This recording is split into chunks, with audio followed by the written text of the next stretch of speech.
اللہم صلی علی اہل ذکر اللہ کی راہ میں مرے، اگرچہ اپنے بستر پر مرے۔ انہیں ایک خصوصی زندگی عطا ہے جو عام مردوں کو حاصل نہیں، پس ہم انہیں عام مردوں میں کیوں کر شمار کر سکتے ہیں؟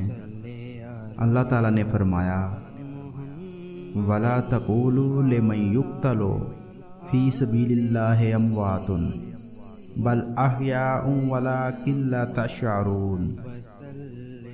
ترجمہ: جو لوگ اللہ کی راہ میں مارے گئے انہیں مردہ مت کہو، بلکہ وہ زندہ ہیں، تم اسے نہیں سمجھتے۔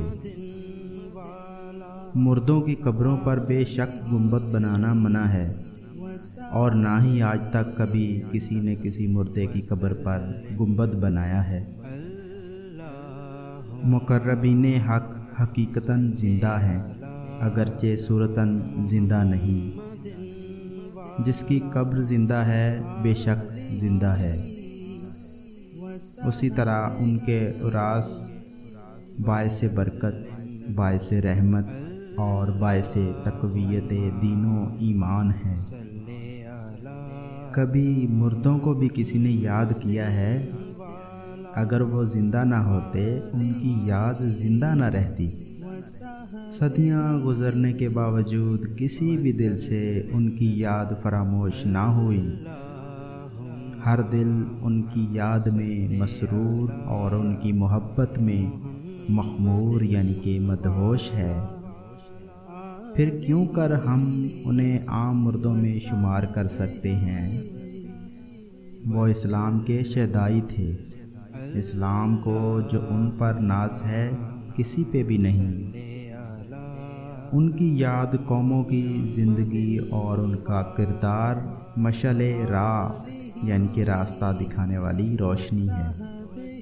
ان کی حیات جاودانی ہے، جب تک دنیا رہے گی ان کا نام رہے گا۔